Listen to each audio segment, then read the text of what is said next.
Madame, Messieurs, bonjour, bonsoir. Ça dépend de l'heure à laquelle vous nous suivez de partout dans le monde entier. Bienvenue dans votre émission Libre Expression avec votre humble serviteur, Tonton Armand Mongila. Je suis Lelo. Je suis Mingi, je suis Bino, na Tongo, la Midi, beaucoup de partout dans le monde entier. Je suis Lelo. Et là, qui les Cambo, ils ont opposé entre Ndeko, Israël Moutombo, journaliste, DG, patron, il y a Bossolo la politique, Bossolo télévision.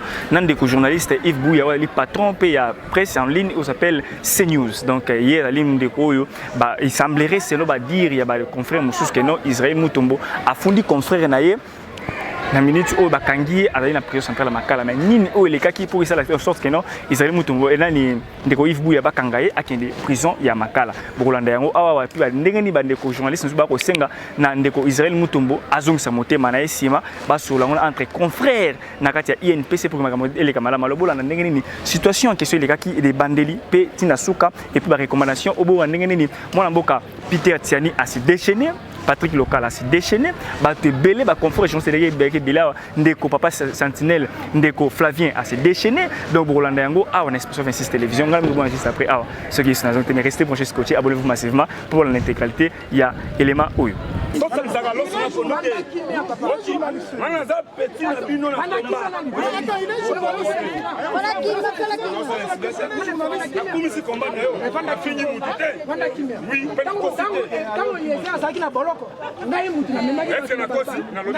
N'est-ce pas?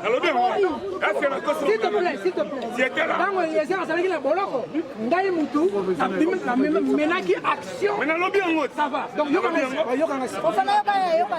la Bible. La salle qui pone Eliezer.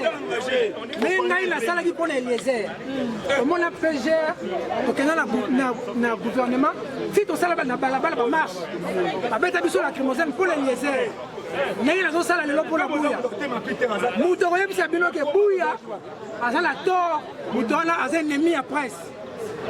Mutu moko te même ngala sana droit comme ça moko la bino wa na memena makala boyoki ngai eloko Israël Moutombo asali on nyonso ça journaliste ya malonga ya mboko yo faut telemelango to ko sana ba problème ngai na liesi to beba la te ngai na kama ngoto beba la te ngai na kasa mato beba la te bosi boyoka na mboko journaliste moko na ngala boloko ezala ka ti balate bana mo koloni les journalistes pas même journaliste na lobi na bino ngai mutu na lobi ngai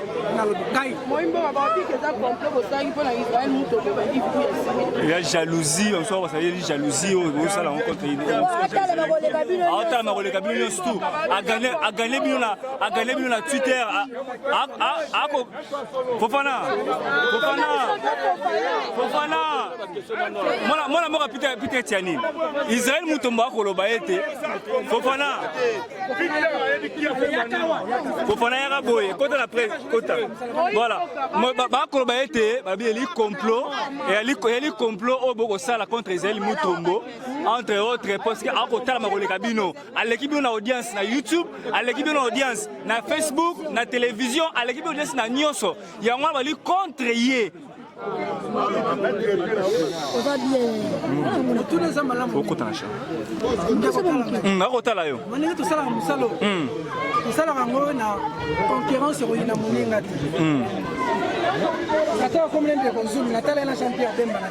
ok.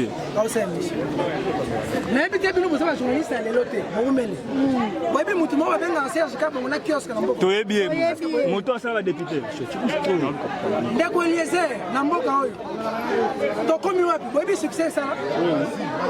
Ndeko Basile. Mais si ba ou téléchat, oui succès ça là. Facile. Zakari Baba Basu, oui succès ça là. Jean-Marie Kassamba nini atongi tela makambo presse. Oyo kozwa, so yebi kinwa solo. Okoza na Jeep, azana makolo. Etalié atam la mokie. Oyo kozwa. Moninga asi balbaka nini. C'est là. Muta kozala na zuwa ya mutu pona nini. Pona nini. C'est que tu dois savoir. C'est que personne a quoi se permettre n'engo zawana atie na boloko. Mutu te. Tango les gens zaki na boloko, biso zaki na zuwa ya ngoyika sanji poto bunisa ngoyika sanji. Tango meka zaki na boloko, biso zaki na zuwa ya kolandela mutu kangisa ke poto bundisa. soki ekozala mpona nini mokili ya nzambe babetelaka tolo te tosalaka mosala oyo mpo tokoma bariche te tosalaka mosala oyo mpo tosalisa bato na mboka oyo tozala boye pasi eza makasi kobeta tolo te kozala mbongo ebele te tala entourage na yo elenge ezala kozala na mbongo kolia na bato sake ezalaka kilo mapeka soki mati orgueil balobaka na bible précédera nde chute bato baloba nde koza malamu lia nde na bato. Le vrai bonheur, la vraie richesse, c'est de vivre pour les autres. C'est pas vivre pour soi. L'objectif, ce n'est pas de mourir riche, c'est de mourir digne. C'est d'avoir un combat. Lumumba n'est pas mort riche. Tshisekedi n'est pas mort riche. Mamadou Ndala n'est pas mort riche. Peter Tienne ne veut pas mourir riche. Il veut mourir digne parce qu'il se bat. Il a un combat. Moi, j'ai créé le vrai journal. C'est pour défendre ceux qui sont dans la souffrance. J'ai créé Perfect Télévision. C'est pour être au service des gens qui sont dans la difficulté. Cri du peuple. Patrick Lokala, viens.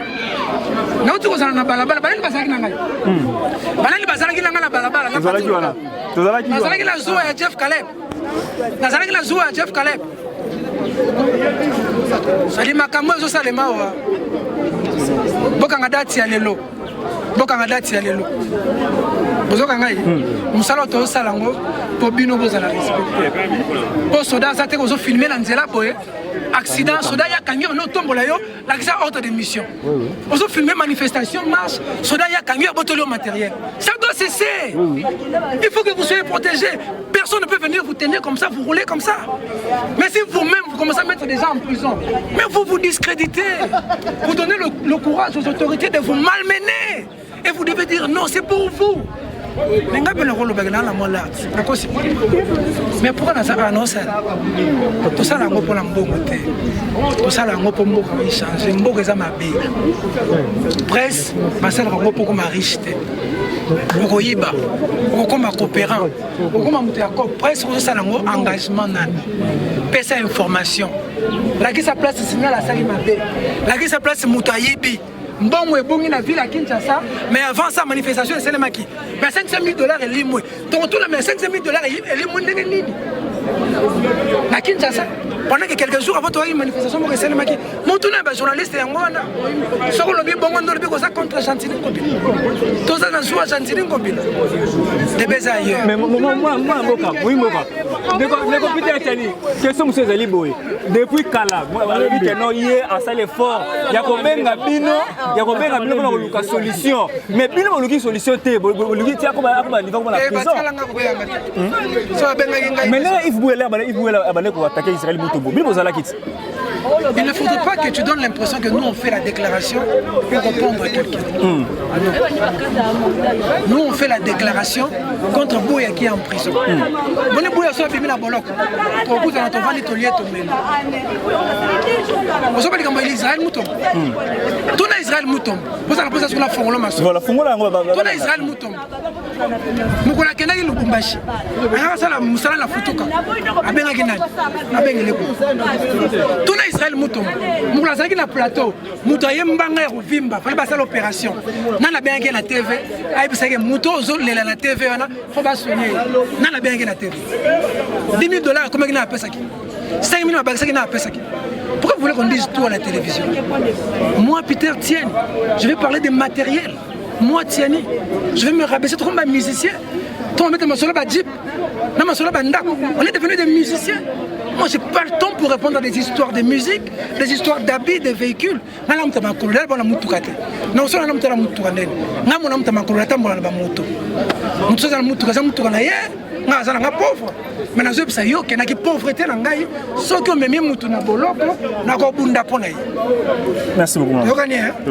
Na retourne na retourne. Bandeko balandi boali bana ya mboka la kasa mboka bokola na biso elongo ali nande ko Flavien oyo alali mwana mboka journaliste boyebi ele to makambu ya Fui Buya ndeko so journaliste bakangisi ye pa ya ndeko mususu journaliste ndeko Israël Mutombo na to kobeta mwana mboka mbote mbote mwana mboka mbote pe na bandeko no so bazo bakola na biso. Merci beaucoup. Alors bokomo lelo batumba yi banano kete ça likambo yo Yves Buya akoti makala pona nini. Bon, dossier Yves Buya zali dossier bandeko so bayebi. Comment on dit qu'on continue toujours pour rappeler l'opinion au Bambolais zali pour les cas. Ça le quoi toujours pesa moi pifo na moto akangisi Yves Buya obi que tozali ba journaliste biso awa to mesanaka surtout na ba combat autozana mataki ba journaliste engagé mingi tonozo ba problème na ba to mingi ba politicien mais tant que comme likamba ba confrère oyo et comme ki moko akangisa mlinga aussi longtemps biso ba journaliste tozala ka régie na ba norme oyo ya ba structure ezali ko encadrer biso en cas de défaillance tozali na ba structure tozali na UNPC UNPC dans la tribunal des pairs wapi basambisa ka bandeko bona pe bandeko même ndeko wana asamba pe na tribunal des pairs situation mo pe les kaka o esenga ki no dossier ekota ezo na tribunal de pairs kasa président provincial il y a UNPC à kota ka makambo yango mais lelo ozo sala ka passe comme on a été likambo ezali ya bandeko mi baleko ba ko bongisa mais lelo ba ekomi na niveau yo ki ndeko za na makala c'est là nous disons non et nous réclamons la liberté il y a Yves Buya mais en ce qui concerne Yves Buya na komisa na ndeko Yves Buya na kozala bref parce que situation oyo ezali ko sepelisa te Yves Buya à tenir bon aye bagai ke no bitumba tumbe sana na bitumba muto abangisa ete ba parquet to kunda to kota makala to visita to yebi ndenge zalaka pour ne pas citer ba mususu comme ba confrère au baleka ba yebi bazali moi ebele mususu na bango na moni même ndeko na ngai plus romain azali wa mais yezaka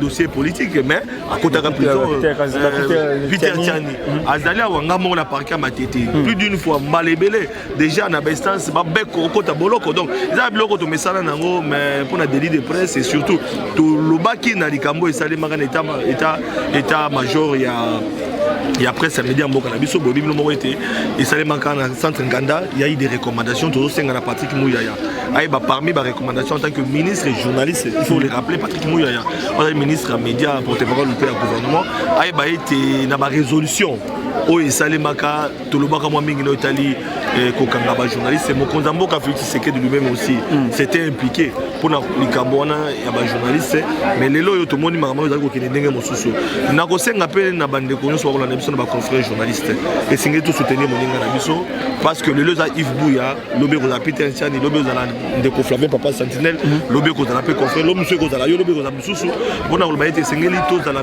moboko pour na ko soutenir surtout bande ko azo ba problème mona mboka ndeko Israël Mutombo oyo boko pourquoi tu as la combo la s'il vous plaît en tout cas on a besoin na bandela qui a la promotion motuti na zolo bila Yves Buya pe na zako soutenir Yves Buya ko zonga na combo te ba confrère na lobi na yo to za la tribunal des pairs so ki ndeko mona ki se sentir lésé ngai conseil na ko pesa e za na tribunal des pairs il est pas content na kana problème wana a recourir toujours na tribunal des pairs ou pe ba sambisa ka biso ba journaliste to mona c'est ça ka suspendre na ko rappeler bino Barbara Nzimbi à un moment donné avait des problèmes 3 mois suspension en nos précédés Yves Buya za journaliste so ki ata na mbeba ba ko censurer ba ko pesa une punition auto remona que non voilà Yves Buya ne peut plus prester Yves Buya tout ça là il y en a parce que dans le niveau tribunal des pairs tout sambaka vous appelez un droit avocat tout sambaka ngana ko conseiller et ont le tribunal des pairs mais ce que ça bongoté et que ndeko a monique nzela ya poni ezalika ko kanisa ndeko a souffrir na makala kotangela nga kombo na été ko betela nga masoro na été mais ko ndima yiti no mona mboka afundiye na ba kanga ile esa legaki na YNPCT vous appelez na sika legaki na YNPCT avant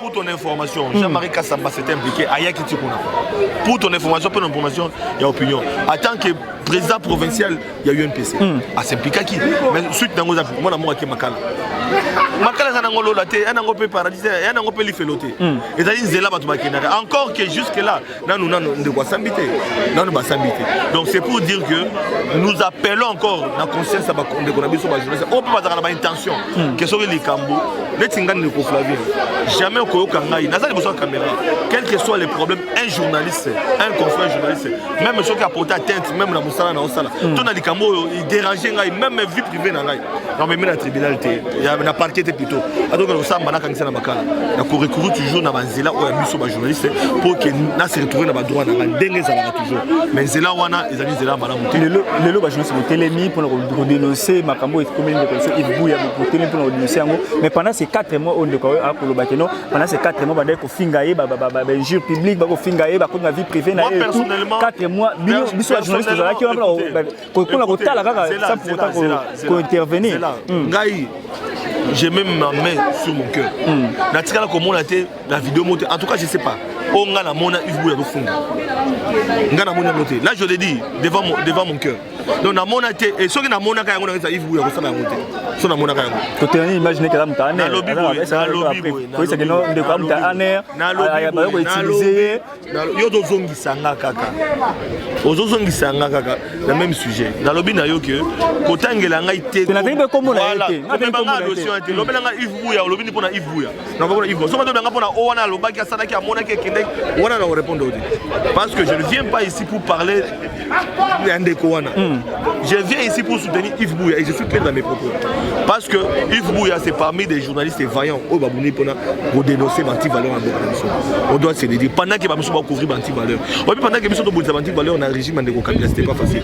De là, Babouni va loba. Babouni va loba parce que le régime est changé. À son temps, oh et les qui n'attend wana. Babouni va courir au fond de la monoté. Attends ma confrère journaliste. Mais nous avons pris des risques et moi j'ai pris des risques. Oh bah toi, c'est pas démontré. C'est pas démontré. Mais aujourd'hui j'ai l'expérience à Makambouana. J'ai une expérience à Makambouana.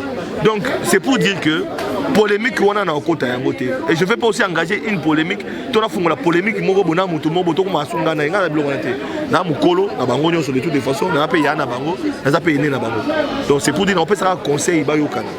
Ba yokana dossier ton tribunal de perte luka kimia. Bien sûr il faut longola Israël mutu balonga ba fat ndeko ba longola na za kuna te na lobi boye. Tu as li régime na ba déontologie na ba éthique ya musala to sala. OK. Même quand on est journaliste, c'est une limite. Mais quand on dénonce les antivaleurs, quand on donne l'information, c'est autre chose. Mais si vous allez en côté, revenez dans les tribunaux de paix ou passer dans les mêmes médias, démentir qu'ils ont en côté, c'est mieux.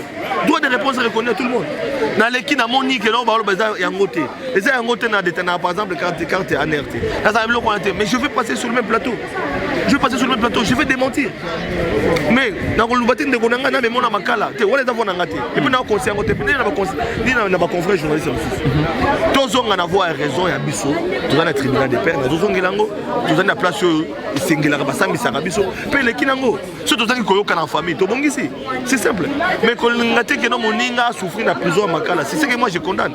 Et c'est pourquoi je réclame la liberté immédiate. Il y a Yves Bouya, en tant que journaliste engagé, en tant que journaliste, après sa propre information, à défendre la paix, et puis à dénoncer la anti-valeur, à défendre la population, puis à défendre la musique, pas de problème. Donc voilà, Yves Bouya tient bon. Ils ont zéla, Tomesana, Bisso, Toleka, les Kawana, et le mouton a bangi sauté. C'est pas bangaté. A bangaté, à coup pété. À coup faté. Merci beaucoup pour la disponibilité. Merci beaucoup. Ah, valeur na bisoté, bazana ba valeur ya bango. O ba partagera. Ba yi bisika ba salara. O ba salara contre biso. Ya ngotoye, auto fixer opinion nationale et internationale que métier na biso zali en danger et que UNPC il faut avoir responsabilité naie, c'est-à-dire qu'on nettoyer ndaku na biso oeza parsemé par des moutons noirs, par des gens qui n'ont pas nos valeurs, les valeurs de la confrérie. Non, dans un bisao métier eza infesté na ba moutons noirs rébellés. Des gens qui ont échoué ailleurs, des gens qui ont appris les métiers dans des centres de santé. Bateau Batanga, comment quelqu'un qui a appris le métier na item, lelo, c'est pas normal. Ce n'est pas. Non, je ne cite pas les noms. Je ne vous cite pas les noms. Vous êtes un grand garçon, vous comprenez ce que je veux dire. Les métiers, on ne l'apprend pas dans un centre de santé, monsieur. Métier Batanga en côté, na item. Métier à journalisme, Batanga en côté, na item. Le métier s'apprend dans une école de journalisme. Et ceux qui, yo, la métier na biso et qui ont développé envie mais il faut passer par l'école. Na école ba relaxation que ba kangisa conflété.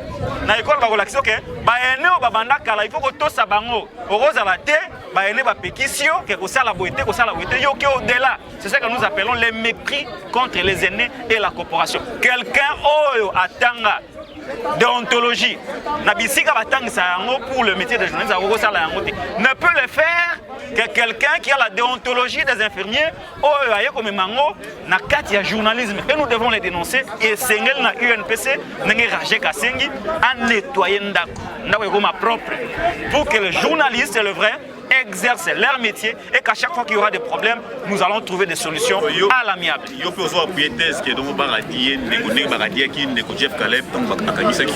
Nous, je me rallie totalement na position oyo baoti kozwa na salle. Pourquoi? Parce que les confrères nous a méprisés. Je vais vous faire une révélation. Tant que Makambo est bandit, on a dénoncé toujours. Je n'ai pas dénoncé. Parce que nous avons des contacts. Na bengi ndeko, Makambo ça les a raté. Abinanga non, Makambo il faut y aller na bureau to solo là. Je me suis déplacé de chez moi, je me suis pointé na bureau na ina tongo à Yambinga ité. De 9h à 12h à Yambinga ité. Je me suis dit ça c'est un mépris. Et ceux qui kawanate bandeko mususu ba bengi ya boyi. Ba ene na botanga ba kombote. Ba bengi sie ba solina ye. Tika makambo yo ezonga na corporation. Aboyi. Comment voulez-vous que muto bongo aza na place na ye là où nous faisons le métier. C'est pourquoi je me rallie totalement na déclaration bandeko o ba to sala. Sengel na UNPC azo ba sanction sévère. Il n'y a pas de super confrères, cher ami. Il n'y en a pas, ça n'existe pas. Zomona. Ndeko Joël Cadet a été sanctionné. Il n'est pas plus journaliste que Joël Cadet. Il n'est pas plus journaliste que Joseph Kazadi. On va venir à Jeff Caleb. Il n'est pas plus journaliste que Ngaï. Ngaï a déjà été sanctionné à l'UNPC. Mais comment hier Rosa l'a sanctionné? Et Sengeli a la sanctionné. Et ce qui UNPC a sanctionné, nous allons tirer toutes les conséquences qui s'imposent pour que les métiers aient à la gérer par des gens qui comprennent les valeurs de la profession, par des gens au Bazana Mapuki, il y a quoi imposer paix, tranquillité, paix, amitié parmi nous. Merci beaucoup, Ndeko. Je vous en prie.